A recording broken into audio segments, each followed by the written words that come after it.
विपक्षी गठबंधन इंडिया का एक प्रतिनिधिमंडल बुधवार को राष्ट्रपति से मिला। मिलने के कारण महत्वपूर्ण थे, लेकिन वहां पर मल्लिकार्जुन खड़गे की नजरें आखिर किसे ढूंढ रही थी? एक ऐसा नाम इस पूरी मुलाकात से गायब था जिसने एक बार फिर से इंडिया गठबंधन को सुर्खियों में लाया है। सबसे पहले आपको बता दें कि विपक्ष मणिपुर में हुई हिंसा के साथ ही नू में हुई हिंसा का भी मुद्दा बना रहा है। विपक्षी पार्टियों का एक प्रतिनिधिमंडल मणिपुर हिंसा को लेकर बुधवार को राष्ट्रपति से मिला। इस मुलाकात के बाद विपक्षी एकजुटता को लेकर एक नई पहेली सामने आ गई है। जब विपक्षी नेता राष्ट्रपति से मुलाकात के बाद प्रेस कॉन्फ्रेंस कर रहे थे तो विपक्ष के एक दिग्गज नेता सीन से गायब थे। विपक्ष के इस बड़े चेहरे का इंतजार मल्लिकार्जुन खड़गे को भी था।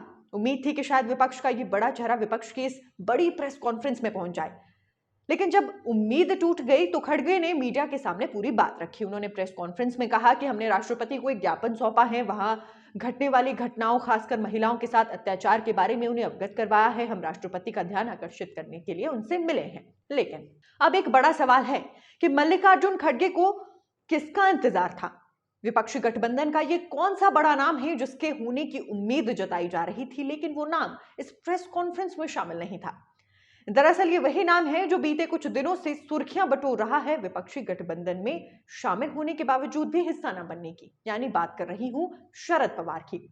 देखिए, शरद पवार वो नाम है जो कई दिनों से सुर्खियों में है क्योंकि अपना स्टैंड क्लियर नहीं कर पा रहे हैं कि वो गठबंधन इंडिया के साथ हैं या फिर कभी कभी एनडीए में भी शामिल हो जाते हैं।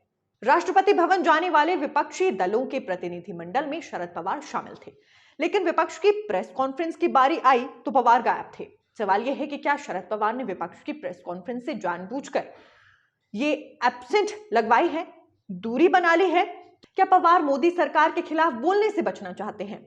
और अगर ऐसा करना चाहते हैं तो सवाल है कि ऐसा क्यों? क्योंकि अगर शरद पवार विपक्षी गठबंधन इंडिया का हिस्सा हैं तो ऐसे में विपक्षी गठबंधन इंडिया तो हमेशा से मुखर रहा है कि प्रधानमंत्री नरेंद्र मोदी की किसी भी बात पर, किसी भी बयान पर अपना पक्ष रखे। तो आखिर शरद पवार इससे क्यों बचना चाहते हैं? और ये चर्चा इसलिए भी महत्वपूर्ण हो जाती है क्योंकि राजनीतिक गलियारों में इन सवालों की चर्चा के लिए एक और जगह है। चर्चा इसलिए क्योंकि दिल्ली में दिखे पवार 24 घंटे पहले पुणे में थे। आज विपक्षी खेमे में दिखे पवार एक दिन पहले पुणे में पीएम मोदी को सम्मानित कर रहे थे। इस कार्यक्रम में पवार के शामिल होने पर विपक्षी खेमे ने नाराजगी भी जताई थी, जिसमें अरविंद केजरीवाल से लेकर शिवसेना से लेकर सभी ने आपत्ति जताते हुए कहा था कि कम से कम ऐसे समय में तो पवार को एनडीए के इस कार्यक्रम में या फिर प्रधानमंत्री नरेंद्र मोदी के सम्मान के इस कार्यक्रम में शामिल नहीं होना चाहिए, क्योंकि इससे विपक्षी गठबंधन के लिए एक खराब मैसेज सामने जाने वाला है। लेकिन गैर राजनीतिक कार्यक्रम का हवाला देते हुए पवार इस कार्यक्रम में यानी पीएम के सम्मान में पहुंच गए थे।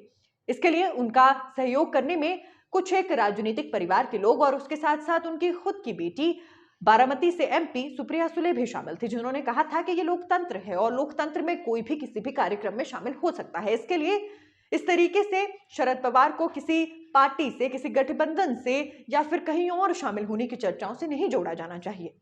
सवाल इसलिए भी उठ रहे हैं क्योंकि इससे पहले भी पवार विपक्ष से अलग सुर अख्तियार कर चुके हैं। विपक्ष पर अडानी के मुद्दे पर जब जेपीसी की मांग हो रही थी तब शरद पवार ने जेपीसी की मांग को बेकार बताया था। पीएम की डिग्री पर उठे सवालों के बीच पवार ने कहा था कि डिग्री कोई मुद्दा है ही नहीं। अक्टूबर 2018 में शरद पवार ने कहा था कि राफेल विमान खरीद में पीएम नरेंद्र मोदी की मंशा पर लोगों को कोई शक नहीं है। यानी आज से नहीं, कई वर्षों से शरद पवार जो है पीएम मोदी पर किसी तरह की टिप्पणी से बचते हुए नजर आते हैं। पवार फिलहाल विपक्षी गठबंधन के साथ दिख रहे हैं, लेकिन बीजेपी से उनकी हेट और लव स्टोरी पुरानी नहीं है। भतीजे अजीत पवार बीजेपी की सरकार में डिप्टी सीएम बन चुके हैं। वहीं 2014 में महाराष्ट्र में एनसीपी ने बीजेपी सरकार को बाहर से समर्थन देने का ऐलान किया था। ये सारी बातें गौर करने लायक हैं। अभी तक अगर बात की जाए भतीजे अजीत पवार की तो ना ही शरद पवार अजीत पवार को खुलकर कुछ गलत कह रहे हैं और ना ही अजीत पवार शरद पवार के लिए किसी तरीके की कोई खुलकर बयानबाजी कर रही हैं। ऐसे में एक बड़ा सवाल यह है कि आने वाले समय में एनसीपी का स्टैंड बदलेगा या फिर आने वाले समय में के लिए अभी से जो रणनीति है वो तैयार की जा रही है। आपको यह भी बता दें कि मार्च 2023 में एनसीपी के साथ विधायकों ने नागालैंड में बीजेपी गठबंधन को समर्थन देने की घोषणा की थी। ये सब कुछ शरद पवार की सहमति से हुआ था। इसलिए आज विपक्षी खेमे में सवाल है कि आखिर शरद पवार की पहेली क्या है। अब देखिए, पीएम मोदी पुणे दौरे पर जब थे तो महाराष्ट्र की राजनीति में दिन भर इसी बात की चर्चा होती रही थी।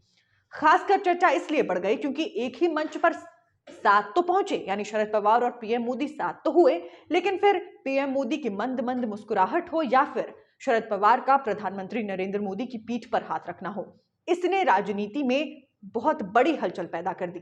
जिसके बाद अब जिस तरीके से शरद पवार प्रधानमंत्री नरेंद्र मोदी को कुछ भी कहने से बच रहे हैं कि कई सारे सवालों को खड़ा कर देता है। क्या शरद पवार का स्टैंड क्लियर ना होना आने वाले समय में किसी बड़े बदलाव की आहट है, या फिर शरद पवार कई वर्षों से जिस तरीके से बयानबाजी से बचते हुए नजर आ रहे हैं वही रणनीति अभी भी अपनाई जा रही है? और यदि यह रणनीति अभी भी अपनाई जा रही है तो क्या मायने हैं इस रणनीति के?